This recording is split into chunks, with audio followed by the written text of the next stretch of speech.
I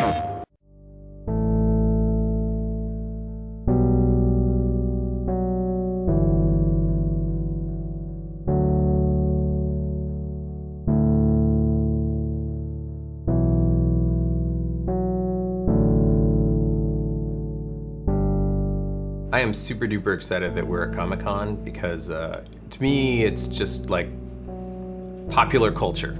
That is it, man. The fact that we're invited to participate is a big deal because it means we're part of popular culture, and if we have made the grade to be a part of it, then that's awesome. That means that we're succeeding at making people happy with the game, and that's totally our goal. It's huge. Going to panels and listening to people talk and stuff like that, it's going to be really cool to be like on the other side and finding out that there's enough people out there that really see Infamous as like this comic book come to life.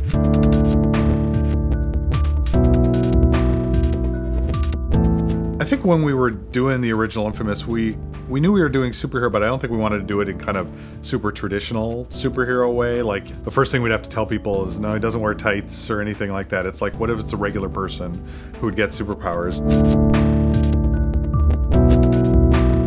It fit more into some of the kind of postmodern stuff, the feel of a modern city in crisis, kind of the dystopian books that had been out in the last 10 years, some really, really great stuff.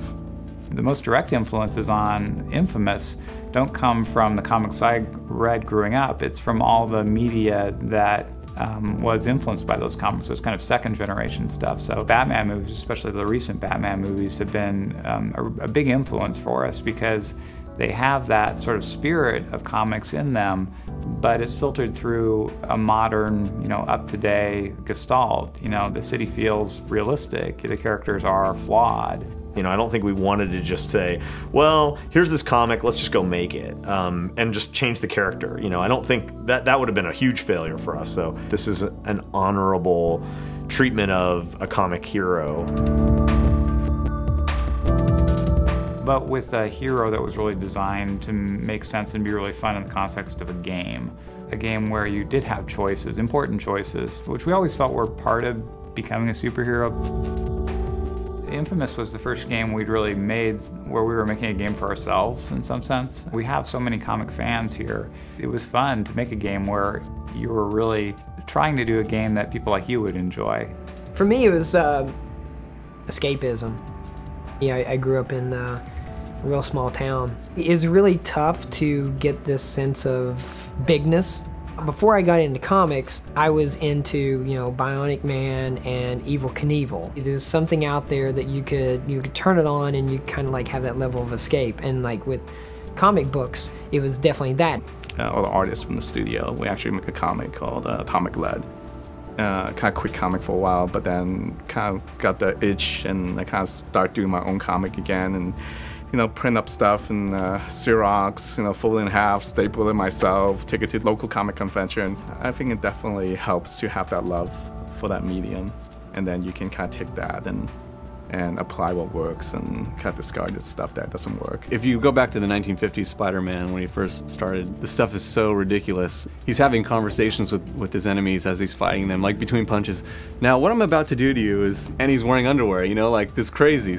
The powers are kind of the element that's still similar to comic books, but then we're trying to marry that with a realistic environment and an art style that makes it more believable to people who aren't necessarily huge comic book fans. But if you go too real, then some of the stuff that we're trying to do, a guy having electricity powers and crazy supervillains, then that doesn't work anymore. So you want to be in that space where that's believable. Real characters that have real problems. Peter Parker has to make rent. Bruce Banner has to actually deal with being a fugitive. And Tony Stark, he's an alcoholic, and that's the type of character that, Cole is. We feel that people just related to him on a level that even we didn't expect. I think that the kind of the history of video games made out of existing heroes was one of the reasons we decided to go with an original IP. They've had a mixed bag. It has a whole bunch of expectations and limitations that have been built into its universe. You know, you take Superman as an example. The guy has unlimited power. If you're going to build it out of that character, it's like, well, kryptonite harms him, but otherwise, what is he not going to do, you know? It's very difficult to make a video game where that's really fun. Video games suck at that. They only succeed if they bind you into space, play space. In Infamous 2, you just basically have the expectations of staying true to the characters that, you know, you originally created. So you get to capture a lot of that rawness that you don't get when you're trying to stay true to an existing established character, you know. But here we get to just, you know, create what we want, which is awesome. But to really improve and get to the kind of the next level, be willing to throw away your old stuff and start over. There was a lot of splatter work done in the first one. I mean, literally every page was just a big wet splatter everywhere, and I felt that worked really well in an urban city. In Mirai, it just didn't seem like it would make as much sense, you know? I kind of wanted to capture a little bit more of what this New Orleans-ish kind of city would look like, so just kind of removing a lot of the wet splatters and going more for a watercolor look as opposed to more traditional comic book coloring. I've seen some graphic, cutscenes where, somebody hit them and it's like kapow, and you see the word kapow. The direct reference with the border or the panels and the word balloons and stuff. It's really an element of the printed medium. Some of those things doesn't really apply. This is an evolution of, taking something that printed and now seeing it, in motion and with sound. Like all art form, is always evolving, which is really exciting. Super, super exciting to be, at that edge. And what we're doing is not a comic book, nor is it a straight, full-on, animated piece. It's actually somewhere in between, and we're trying to carve that little niche.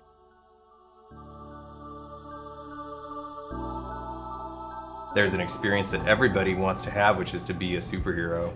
If we can make a game that lets you be that superhero and own that experience, that's really my objective.